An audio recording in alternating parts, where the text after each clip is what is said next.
when the Revival did their Talk is Jericho, we've now left WWE and we're doing our Talk is Jericho interview podcast. They kind of talked about how they didn't think tag team wrestling was taken seriously in WWE, which I think is something that like a lot of fans have said for, I'd argue, the last 10 or so years, maybe even more than that in WWE. And they even at one point said that they would rather not have the tag team championships because they mean nothing. Like to them, they mean absolutely nothing. So I got to ask the question, like, what happened to tag team wrestling in WWE?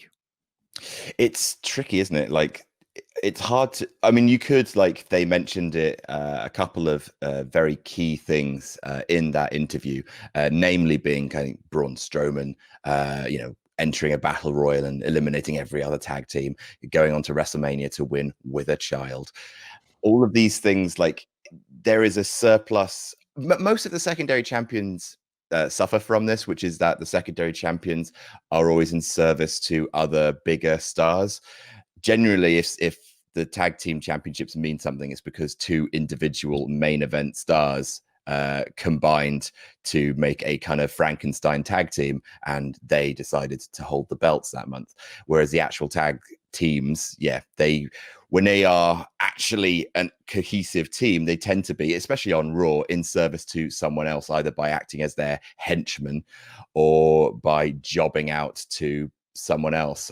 God, it's the tag team division depresses me so much in WWE. It genuinely seems like it feels like a lost art. It really, really bothers me. I completely agree with the Revolt and everything they say on Talk is Jericho. Obviously there is one company that happens to be doing tag team wrestling better than any other company on this planet, and we can only hope the Revolt ends up there very short. Well, yeah, we are recording this before Double or Nothing, so they may be there already. We don't know just yet. So I'd say that, like, to your point about, it's when individual stars come together, because you could make the argument that over on SmackDown they have been doing some decent tag team stuff, particularly with the Usos and the New Day and their never-ending feud. Like, their never-ending feud has produced some great matches. Their Hell in a Cell match was absolutely amazing, and actually, like, really, they've just had. Do you remember their SummerSlam pre-show match that they had?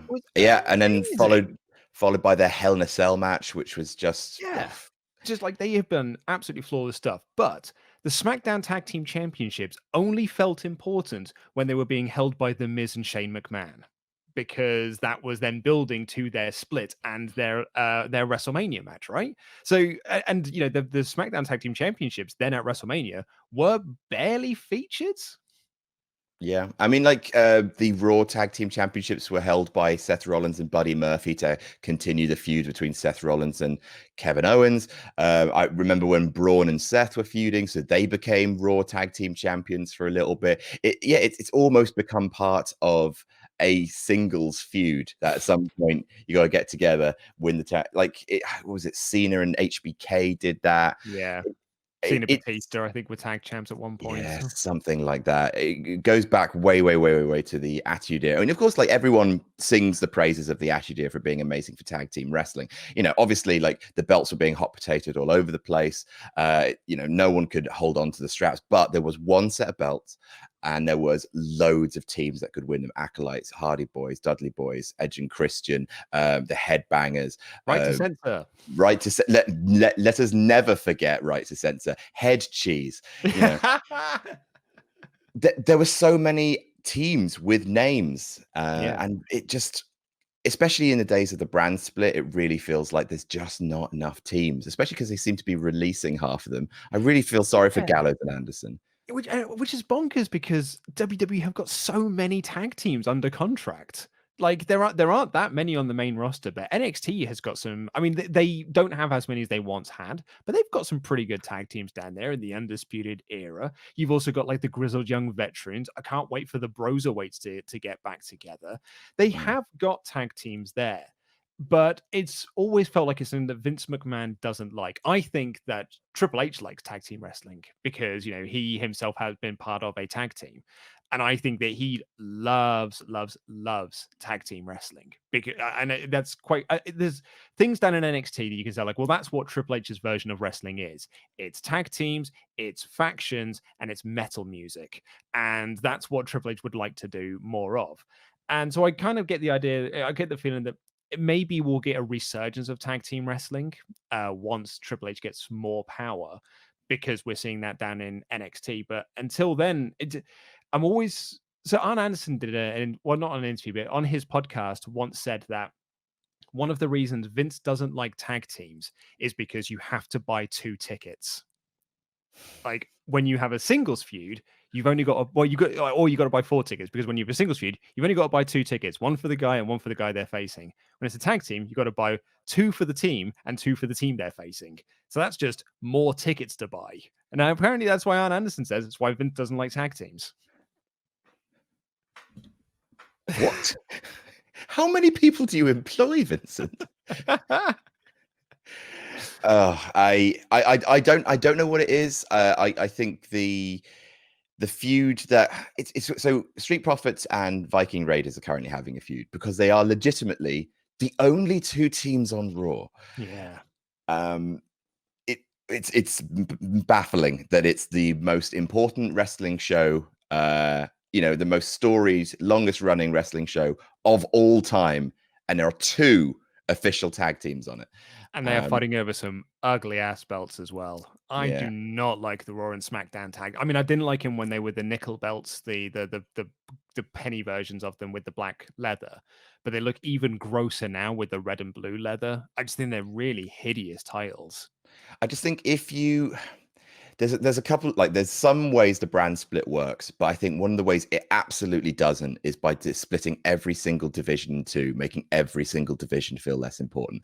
WWE just hasn't put enough time and effort into creating either a really deep women's division that can survive being split in 2, or a really good tag division that can survive being split in 2. If their brand split was not a thing and there was one set of tag belts, suddenly things are looking a lot better, because then you got Lucha House Party, New Day, Usos, Gallows and Anderson, Viking Raiders, not Gallows and Anderson, sorry, Street Profits, RIP, too soon. And same with the women's division. Like suddenly, like if the brand split ends, things are looking a lot more exciting and varied. But unfortunately, yeah, it's just too shallow, and there's not enough to get excited about. Well, before we get on out of here from this, we've got to put over how good AEW are doing with their tag team division. You did a list recently talking about AEW, that sort of like their first year, and the best match that they've had in all of this was that tag team match at Revolution between Omega and Hangman Page, technically a Franken team, versus the Young Bucks. And it's the best match that this company has done, and in a litany of great matches. And then you had that moment where you just listed off all of the tag teams that they've got, like Private Party, Best Friends, Jurassic Express, The Sex Gods, Havoc and Sabian. And you just like, there's just team after team after team after team. Dark Order. The list goes on and on and on. You're like, every single one of these feels like a great team that you could hang a division around and build loads of feuds around. I mean, it's telling that like even like the Young Bucks haven't held the belts yet. Like there's still so much left to do. And if the Revolt do arrive in AEW, oh my god, like just the number of dream matches within that one promotion, and that's hype. It's giving tag team wrestling room to breathe, characters to invest in, and just giving the matches time to make the belts feel like possibly the most important belts in the company. So yeah,